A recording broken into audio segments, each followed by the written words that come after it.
दोस्तों, सैनिक समाचारों में आपका हार्दिक स्वागत है। सबसे पहले बात करते हैं रोज की तरह हेडलाइंस की। हेडलाइंस में बात करूंगा सेना के जवान के पार्थिव और पवित्र शरीर के साथ छेड़छाड़। दोस्तों, कायराना हरकत यानी दिल दहलाने वाली हरकत का वीडियो आप देख सकते हैं। और नेताओं ने कहा यह दूसरा पुलवामा, सरकार की जो भी एजेंसियां हैं वो फेल हैं, सरकार नाकाम है।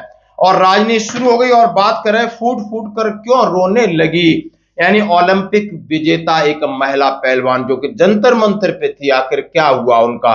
खबरें करते विस्तार से। सबसे पहले मैं बात करूंगा आखिर लेटेस्ट न्यूज क्या है, आखिर सेना की क्या है जवाबी कार्रवाई। जैसे कि राजौरी में सेना पर आतंकी हमला, 5 जवान सही सेना के कुछ स्थानीयों को हिरासत में लिया गया।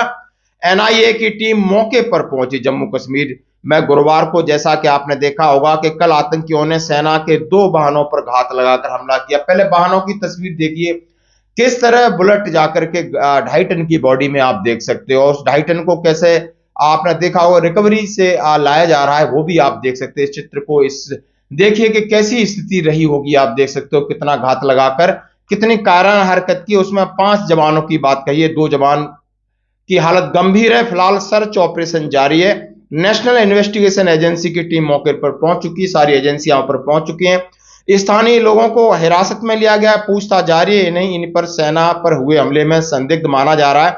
उधर रक्षा सूत्रों ने कहा है कि राजौरी पुंछ सेक्टर में करीब 30 पाकिस्तान आतंकवादी एक्टिव हैं और करीब 200 से 250 घुसने की फिराक में। हाँ जी दोस्तों, ये ऐसा कयास लगा जा रहा है जैसे कि ये घटना करीब 3 बजे हुई। सही जवानों की संख्या को लेकर कंफ्यूज रहा, भगवान करे इसकी संख्या कम हो ही ना।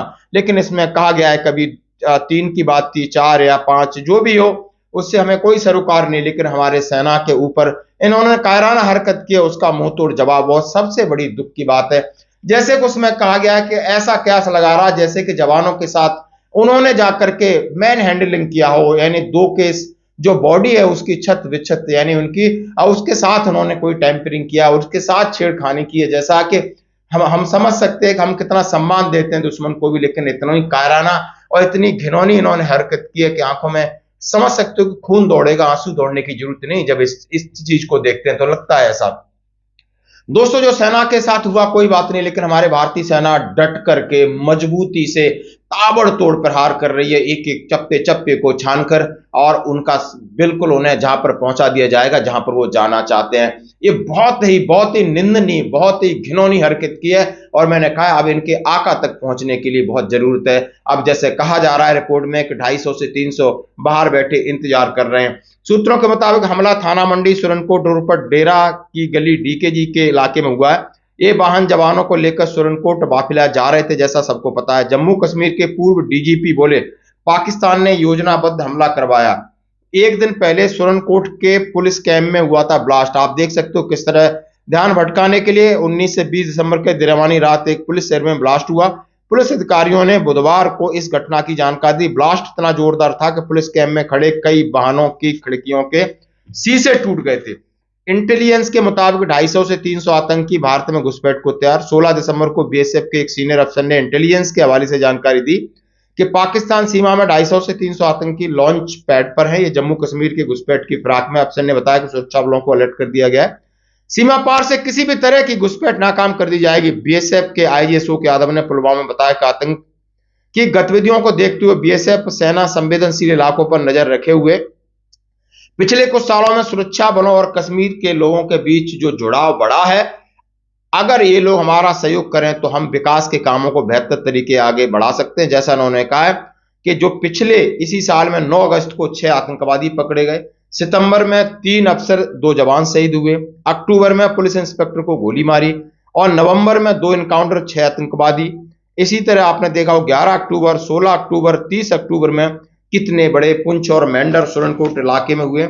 और 2023 में 10 जवान शहीद है। इस तरह की बात है, आप देख सकते हो। मैं आपके साथ ये वीडियो शेयर कर रहा हूं जिप्सी और 2.5 टन का, और वहां की हालात पर मैंने जैसे आपको अपडेट दिया। अब मैं बात करता हूं कि नेताओं के सुर बदलने लगे हैं। जैसे नेता एसी में बैठकर उनको बड़ी बड़ी बातें करनी, उनको इससे कोई फर्क नहीं पड़ता कि कहाँ क्या हो रहा है, लेकिन उनका काम है सरकार को घेरना। सरकार की इंटेलिजेंस नाकाम रही है। ये एक पुलवामा था, ये शिवसेना के संजय राउत जी, जब इनकी जो भी है जो बक रहे हैं वो जरा सुनिए वो क्या बक रहे। ये बहुत ही गंभीर बात है। यहाँ संसद में लोग घुस जाते हैं, हमला करते हैं, उसकी खबर नहीं है। वहाँ कश्मीर में टेररिस्ट घुसते हैं, हमारे जवानों के ऊपर हमला करते हैं, उसकी खबर नहीं। और बड़ी बड़ी बातें करते हैं, हाँ, हवा में बातें करते हैं। कल का जो पुंछ में हमला हुआ है, ये एक प्रकार से रिपीट ऑफ पुलवामा है। पुलवामा में इसी प्रकार से हमला हुआ था। सरकार सो रही थी, आज भी सरकार सो रही है। 370 हटाने का जश्न आप मना रहे हो ना, तो ये देखिए क्या हो गया है। अगर आपने 370 हटाया है, हमने आपका समर्थन किया है, तो हमारे जवानों की रक्षा कौन करेगा।